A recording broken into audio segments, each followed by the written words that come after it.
Well, Florida has certainly been busy when it comes to restoring gun rights, and it looks like they may be restoring one of the biggest gun bans that they actually passed after the knee-jerk response to Parkland. Today I'm going to fill you in on what Florida is doing once again. This has kind of become the model state of how you go from gun-friendly to very pro-gun control back to restoring gun rights. And although they're a great model for how you can actually restore gun rights in a state like that, don't get it twisted. This has been an uphill battle, and it certainly has not happened overnight. But this is one certainly I know a lot of gun owners are going to be happy to hear about. I'll tell you kind of the genesis of where this gun ban happened, what the reasoning is, and why it's so ridiculous in the first place, and fill you in on one of the other little things that Florida is doing here. It's kind of interesting, man. It's really a breath of fresh air, and of course I want to get your opinion, whatever it might be. Let's go ahead and jump right in. So December 2nd, the House Judiciary Committee in Florida passed with a pretty overwhelming majority, 13-7, to restore gun rights back to 18 to 20-year-olds. Now, it looks like it's going to sit there and take a vote in early 2026, and if it's passed, July 1st, 2026 is when it would be reinstated for these adults that have been discriminated against in order to retain and actually get their rights back. Bad as that sounds, that's kind of the way it is, and that's kind of the way that Florida has been approaching this whole thing. Because when you look at the genesis of how all of this happened, it was very swiftly. It was overnight. It was a knee-jerk response. It's what we see in a lot of states.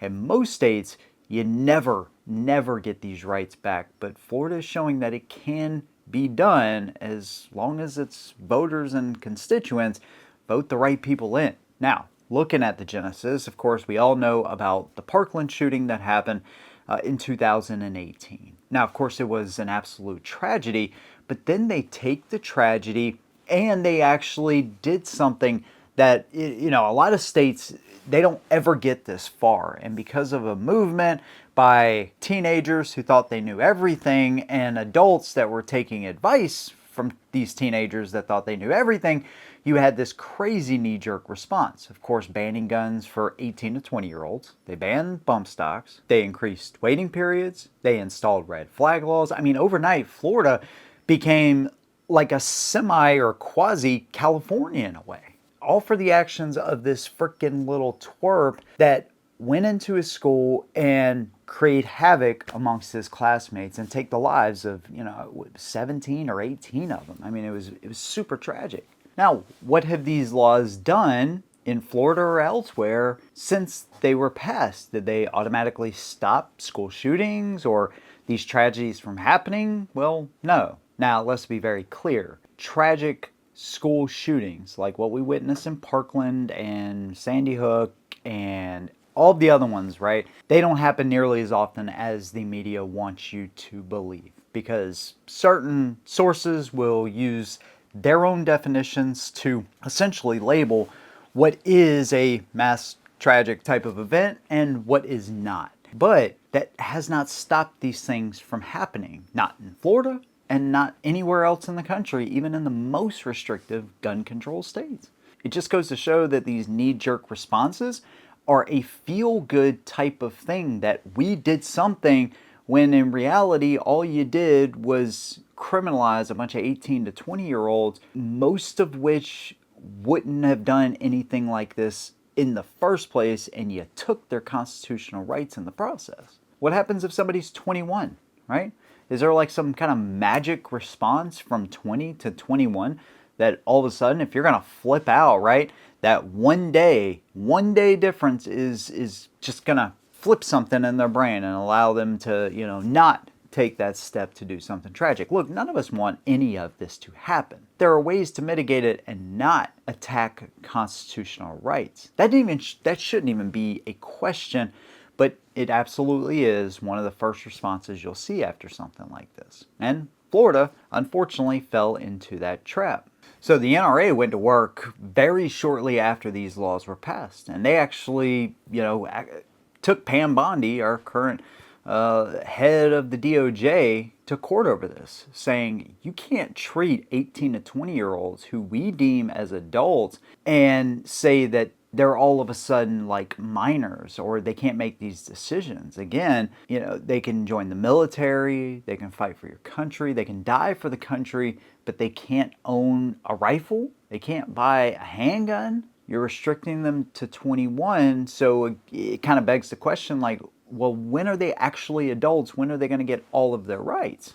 So then Bruin comes up in 2022. But a court of appeals, this was back in March of this year, upheld the decision that the 18 to 20-year-old ban is perfectly constitutional because we've always restricted minors from being able to have firearms. Well, the NRA shot back at that and said 18 to 20-year-olds are actually adults now. So while this kind of fighting and lawsuits and things are going on, the legislature in Florida is like, you know what, look, we'll just repeal this ourselves. And that's exactly what they're doing.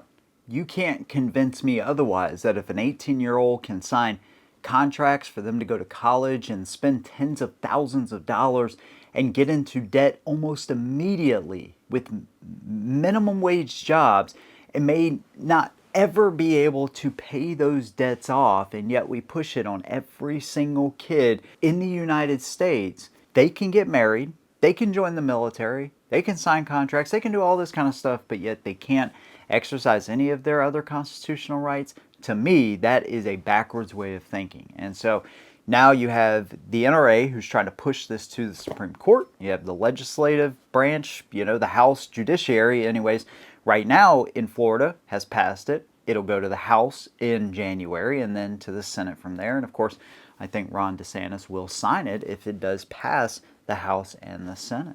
And that's what we should be doing. You cannot hold the actions of very few, including this twerp down in Parkland. You can't summarize the actions of these few and say that's representative of all 18 to 20-year-olds when we expect more of all other 18 to 20-year-olds, and a lot of them, the vast majority of them, uphold those expectations. But then we try to treat them like kids once again when it comes to a right that they should be able to exercise. Florida is trying to turn all of this around, and I applaud them for doing that. But I want you to notice something here. The next time a vote comes up in your state, think about how long it's taken Florida, and this is with a really pro-gun governor, legislative branches. It's taken them a long time to try to remove all of these restrictions. So the next time what seems like a feel-good response is coming up for a vote in your state, think about the representatives that you're actually voting for, and think about once you lose one of those rights, it snowballs, then you lose another and another and another. In most of these states, you will never get those rights back. Unless you can just magically vote California red in again and some of these other states, man. I mean, it is an uphill battle. These things can happen overnight as far as your rights being taken away, but getting them back takes a heck of a lot longer than that. Florida's putting in the work, though, and so we applaud them on that. Let me know your opinion down below. If you like what I do, consider subscribing. See you in the next one, and as always, hold them down.